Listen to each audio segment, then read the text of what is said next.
बिस्मिल्लाहिर्रहमानिर्रहीम। अस्सलाम वालेकुम साथियों, वेलकम टू मनो सलवा कुकिंग टाइम।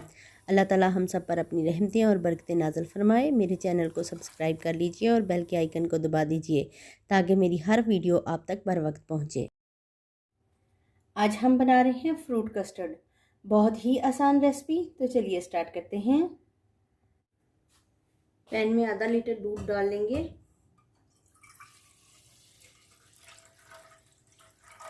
थोड़ा सा दूध हम इसमें से बचा लेंगे। हाफ टी स्पून इलायची पाउडर शामिल कर देंगे।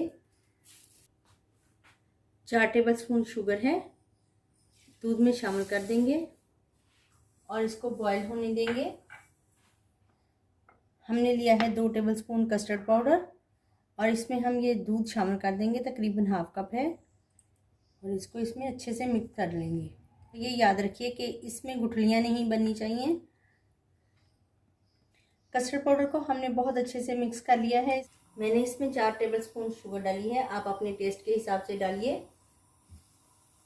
दूध बॉयल होना शुरू हो गया है, तो ये जो हमारे पास कस्टर्ड हमने बना के रखा हुआ था मिक्सचर कस्टर्ड का, इसको हम हिलाते जाएंगे दूध को और इसको शामिल करते जाएंगे।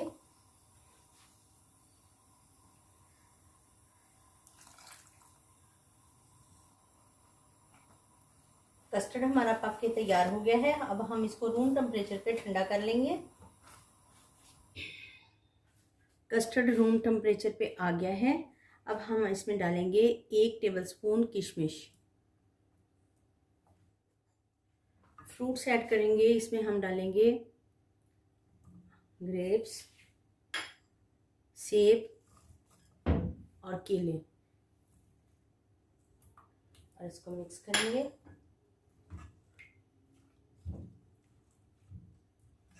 हमारा फ्रूट कस्टर्ड तैयार है। अब हम इसको सर्व करते हैं। ठंडा, बिल्कुल ठंडा करके इसको सर्व कीजिएगा। बहुत ही मज़ेदार और लजीज तैयार होता है और झटपट तैयार होने वाली रेसिपी है ये। इसके ऊपर हम छिड़क देंगे बादाम। माशाल्लाह से अल्हम्दुलिल्लाह हमारा फ्रूट कस्टर्ड तैयार है। बहुत ही मज़ेदार और लजीज और झटपट तैयार होने वाली रेसिपी है। अपनी दावतों में शामिल कीजिए। अगर आपको मेरी ये रेसिपी पसंद आई है तो लाइक और शेयर कीजिए। वीडियो देखने का बहुत बहुत शुक्रिया। अल्लाह हाफिज़।